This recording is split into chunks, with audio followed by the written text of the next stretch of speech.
양자역학이라는 패러다임 안에는 결정론과 미결정론이 공재하고 있습니다. 그 이전에는 유례가 없는 현상이었죠. 양자역학에 의하면 모든 그 존재자들은 파동적인 측면과 입자적인 측면을 가지고 있습니다. 그 이전의 그 물리학사에서는 입자와 파동은 서로 모순되는 원리라고 생각해서 어떤 것이 입자이면 그것은 절대로 파동일 수 없고 그 역도 참이라고 생각했는데 양자역학은 그러한 신화를 이제 깨버린 거죠.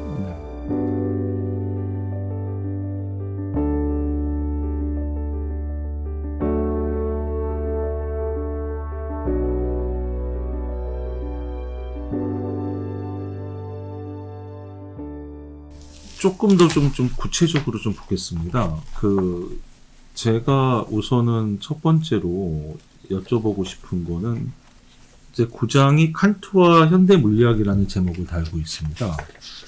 그리고 이제 칸트의 철학과 양자역학을 서로 연결을 시켜서 말씀을 하고 계세요. 그리고 이제 두 번째로 그것이 이제 보여주는 하나의 동질성 혹은 동근원성은 이것이 3인칭 철학도 아니고 1인칭 철학도 아니고 이제 2인칭 철학이라는 점에서 모인다라고 말씀하신 걸 제가 이해를 했습니다. 그런데 일단은 그 두 개를 좀 나눠서 좀 상세 설명을 좀 해주실 수 있으실까요? 칸트의 수리 철학, 다시 말해 수학과 관련된 어떤 견해와 양자역학은 어떤 식으로 연결이 되는 걸까요? 혹은 칸트의 이직론과 혹은 칸트의 물리학과 양자역학은요? 칸트가 수학과 자연과학을 선험적 종합 판단으로 이루어진 학문이라고 이야기를 했죠. 그게 이제 칸트의 그 당시에 그 인류에게 처음으로 주어진 고전역학이라는 체계에 대한 아주 탁월한 철학적인 해석이었다고 생각을 했고, 그게 이제 칸트를 그 철학사에서 큰 획을 그은 위대한 사상가로 자리매김하게 하는 공헌이라고 생각을 합니다. 즉 당대에 처음으로 주어진 그 고전역학이라는 패러다임의 철학적인 그 어떤 해명을 해냈다는 점에서, 그런데 이제 그게 그 촉발이 되어서 물론 시작은 갈릴레오부터라고 이야기를 하지만 우리가 자연현상을 이해할 때 수학을 자연에 기획투사를 해서 수학적으로 번역을 하는 이런 방식으로 자연과학을 이해하는 그 물줄기가 생겼습니다. 물론 칸트 한 사람에 의해서 이루어진 건 아니지만 칸트는 그런 작업의 성격을 선험적 종합 판단이라는 이름으로 수학과 자연과학을 하나로 묶어서, 혹은 좀 더 구체적으로 말하자면 수학과 물리학을 하나로 묶어서 선험적 종합적인 지식을 갖는 것이 근대 고전역학이 주는 중요한 원리라는 것을 이제 규명을 했죠. 거기에 들어간 수학은 우리가 잘 알다시피 유클리드 기하, 그리고 거기에 들어간 그 과학은 고전역학이고요. 하나를 더 첨언하자면 아리스토텔레스의 논리학이 이제 들어가서 그러한 칸트의 해석이 그 하나의 삼각대를 이루면서 인식론적인 혁명을 하게 되는데, 저는 그 현대에도 그러한 작업이 계속 이어지고 있다고 생각을 합니다. 물론 현대에 와서 우리는 유클리드 기하학이 아닌 비유클리드 기하학을 우리가 알게 되었고, 그 다음에 아리스토텔레스 논리학이 아닌 수리 논리학을 알게 되었고, 그 다음에 고전역학이 아닌 양자역학을 알게 되었는데, 이들을 얽어서 하나의 철학적인 해석을 만드는 기법은 칸트가 했던 것과 크게 다르지 않습니다.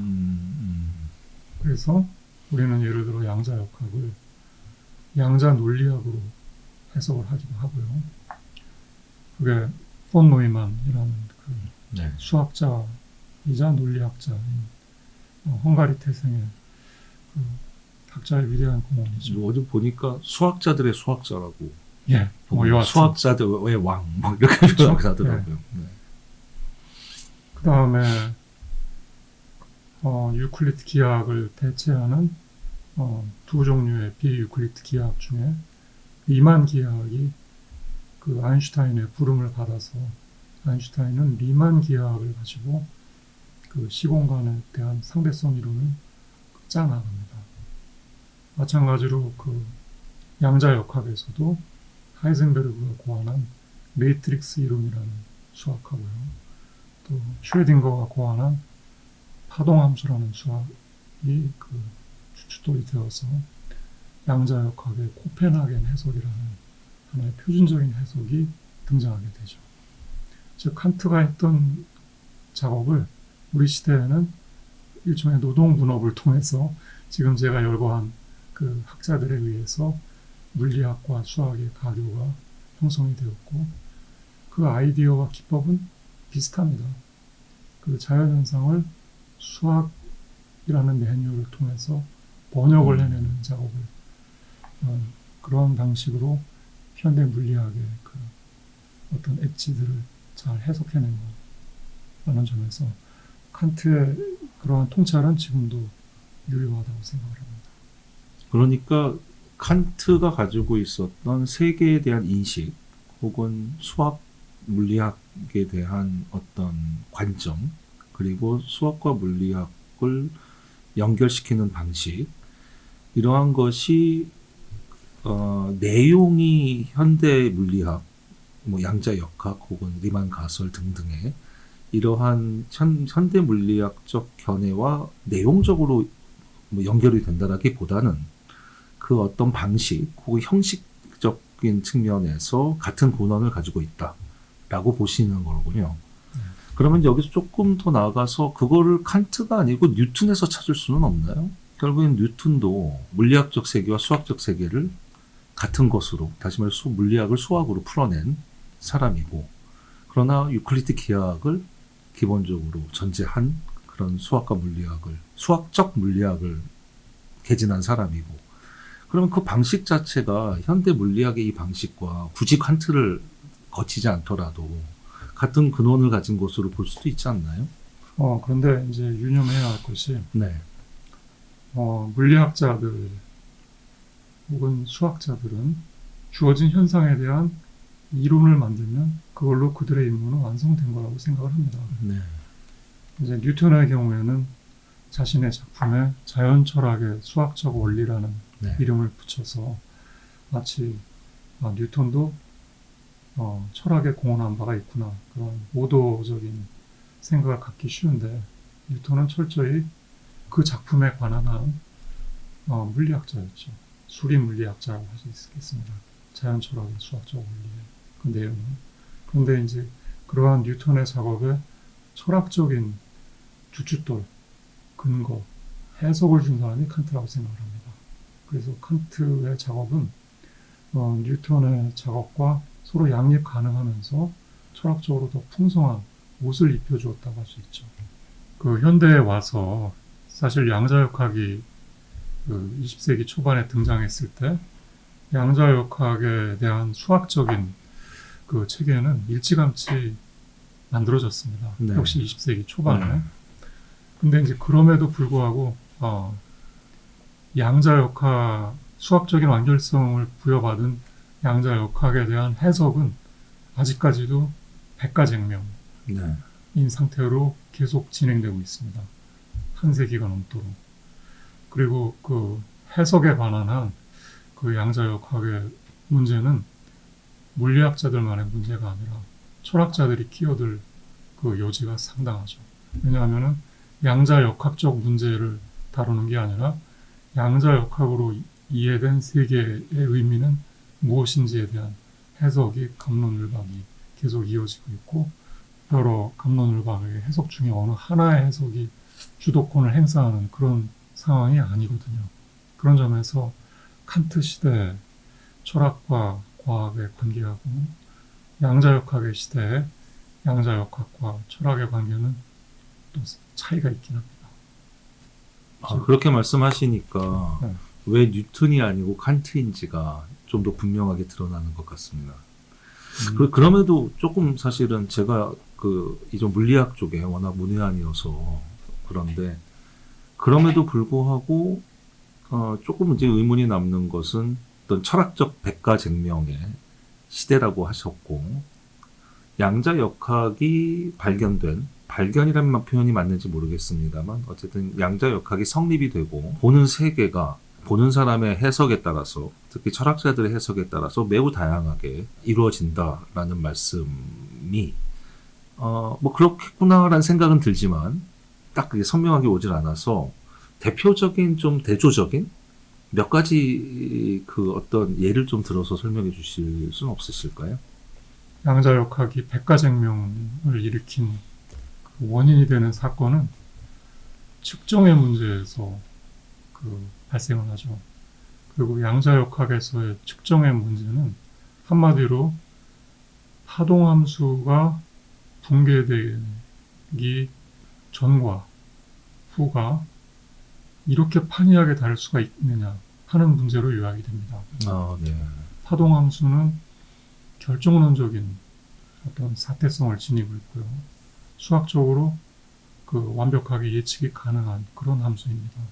그런데 이게 사람이 측정을 하는 순간 파동함수가 붕괴되면서 확률값이 하나의 결정된 값으로 바뀌는데 그 결정된 값, 즉 측정의 값이 측정되기 이전에 어떤 확률파의 붕괴로 말미암아 정확한 수치를 갖게 되는데 이 과정에 얽힌 미스테리가 이제 양자역학이 초래하는 측정의 문제이고 그것을 어떻게 종합적으로 해석해내느냐 하는 것이 양자역학자들과 양자역학에 관심이 있는 철학자들 간의 백가쟁명을 야기하게 된 거죠. 한마디로 얘기를 하자면 양자역학이라는 패러다임 안에는 결정론과 미결정론이 측정의 사건을 전후로 해서 공제하고 있습니다. 그 이전에는 유례가 없는 현상이었죠. 그래서 양자역학의 창시자의 한 사람인 아인슈타인의 경우는 본인이 만든 양자역학임에도 불구하고 양자역학에 100%의 신뢰성을 주지 않았습니다. 양자역학은 일종의 미완의 도상에 있는 이론이고 좀 더 완성된 이론에 의해서 대체될 거라고 보았습니다. 그리고 그렇게 대체된 미래의 물리학은 아인슈타인이 신봉하고 있는 결정론적인 그런 형태를 취할 것이고 지금 우리에게 주어져 있는 미결정 상태를 허용하는 양자역학은 불완전한 학문이라고 생각을 했었죠.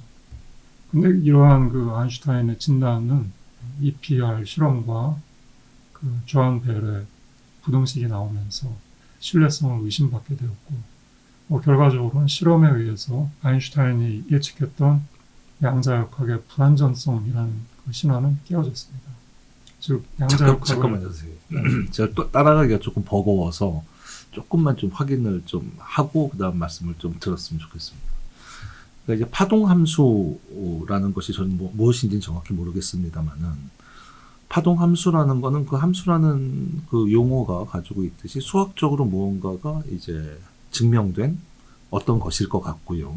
근데 그것이 이제 실험을 통해서 통계가 나오면 실험이라는 건 기본적으로 오차를 가질 수밖에 없으니까 일정 정도의 오차를 감안한다 하더라도 그 수학적 결론과 통계에 의한 또는 확률에 의한 결과가 그 불일치성이 두드러진다는 말씀이신 것 같아요. 양자역학이 결국 역학이 수학적으로 완전히 설명돼야 하는 것 같은데 설명되어야 함에도 불구하고 실제로 수학적으로 다 설명이 돼버리지 않는 그런 문제를 낳았다라는 말씀으로 제가 이해를 해도 되겠습니까? 그런 건 아니죠. 수학적인 설명은 다 가능은 한데 네. 파동함수의 붕괴 전과 후가 수학의 양상이 달라진다는 거죠. 그럼 파동함수가 붕괴된다는 것은 어떤 거를 의미하는 겁니까? 우리가 측정하기 전까지는 네. 아원자 수준의 사태가 네. 파동으로 밖에 설명될 수 없습니다. 네. 그 다음에 그 파동은 확률파이고요. 그런데 우리가 네. 확률파의 접근을 해서 네. 측정의 도구를 사용해서 측정을 하는 순간 그 확률파는 사라지고 그 어떤 그 분절적인 측정 값만을 남기게 되죠. 그러니까 확률의 붕괴 과정. 이런 건가요? 그러면 파동이라는 건 연속적인데 파동이라는 거 이렇게 연속적으로 이루어지는데 그것을 측정하는 순간 그 연속성이 깨진다 이런 뜻인가요? 네, 그런 뜻도 있죠. 근데 그게 다는 아니로군요. 네. 그게 다가 아니라면 그 나머지는 어떤 걸까요? 뭐 이렇게 얘기하면 어떨까요? 양자역학에 의하면 모든 그 존재자들은 파동적인 측면과 입자적인 측면을 가지고 있습니다. 네. 그 이전의 그 물리학사에서는 입자와 파동은 서로 모순되는 거라고 생각해서 어떤 것이 입자이면 그것은 절대로 파동일 수 없고 그 역도 참이라고 생각을 했는데 양자역학은 그러한 신화를 이제 깨버린 거죠. 네. 측정하기 이전에는 파동입니다. 측정하기 이전에는 파동이고요. 근데 측정을 하는 순간 입자가 되어버립니다. 물론 거기에 대한 수학적인 서술은 충분히 가능해요. 그것도 역시 가능은 하군요. 가능하죠. 그런데 이제 파동일 때의 측정 전 파동인 상태의 수학적 서술과는 달라지게 되나요? 그렇죠. 거기서 생기는 모순 관계가 있을 수 있겠네요. 동일한 사태인데, 동일한 사태를 두 개의 수학적 서술을 그렇죠. 하도록 만드니까. 그 다음에 두 개의 수학적 서술이 두 가지 다른 세계관을 끌어들이고 있거든요. 그리고 두 가지가 다 온당한가요? 네. 그러니까 이건 마치 칸트의 이율배반과 비슷하게 되어버리는 거네요. 네. 그래서 여기에 이제 그 이율배반과 관련해서 연결을 지으셨던 거로군요. 그리고 이제 이 사태를 어떻게 해석할 것인가 하는 게 그 물리학자들과 철학자들에게 과제로 남겨지는 거죠. 그럼 결국엔 결단밖에 남지 않지 않습니다. 어떤 결단이요? 이쪽을 선택하든지 저쪽을 선택하든지. 사실은 이제 그 점에 있어서는 뭐 좀 다른 얘기입니다만은 이제 칸트의 이율배반에 대한 이제 말씀을 하실 때 제가 가장 크게 느꼈던 거는 사실은 이제 뭐 칸트에 대해서 선생님하고 왜 약간 해석의 차이가 있는 거겠죠. 저는 그 칸트가 이율배반을 이야기할 때 사실 저 염두에 두고 있었던 거는 그렇기 때문에 이 문제와 관련해서는 어떤 의지 내지는 결단밖에 없다라는 식으로 저는 이해하고 있습니다. 그 문제를. 그래서 이 말씀을 드린 건데 결국에는 이쪽도 논리적으로 완결되어 있고 저쪽도 논리적으로 완결되어 있고 둘 다 참이고 그렇게 되면은 우리는 어쨌든 세상을 살아야 하고 이쪽을 더 진리에 가까운 곳을 선택할지 저쪽을 더 진리에 가까운 곳으로 선택할지는 결국 개개인의 결단으로밖에 남지 않지 않을까라는 생각이 들어서 말씀을 드린 거고요. 그거 외에 또 다른 방법이 있을까요? 근데 이제 선생님의 말씀은 양자역학의 측정의 문제와 연관된 해석의 역사하고 조금 거리가 있습니다. 주소를 좀 잘못 찾아갔나요? 잘 모르겠습니다만 네. 어떠한 하나의 해석이 다른 해석들을 다 제압하고 있는 건 아니지만 그 양자역학의 창시자들이 이뤄왔던 해석이라는 점에서 표준적 해석이라고 할 수 있는 코펜하겐 해석은 아무런 문제가 없다는 겁니다. 그렇습니다. 양쪽으로 다 서술이 가능해도요. 수학적으로. 원래 자연이 그런 거 아닐까? 뭐 여하튼 그냥 그런 방법도 있겠네요. 서로 상이한 수학이 동원된다 한들 그게 무슨 문제냐? 뭐 이런 얘기도 있죠. 코펜하겐 해석의 그 유지는 shut up and calculate라고요. 닥치고 계산하면 되잖아요. 그러면은 이 철학의 역할은 없어질 것 같은데요. 그래서 철학의 낌새를 보이는 그 물리학 논문이 투고가 되면 그것부터 일단 리젝트하라는 게 피지컬 리뷰라는 그 유수의 과학 저널의 편집장의 메시지였다는 그런 얘기가 있었습니다. 그러면은 상당히 어떤 그 테오리로부터 멀어지는 측면이 있을 수 있겠네요.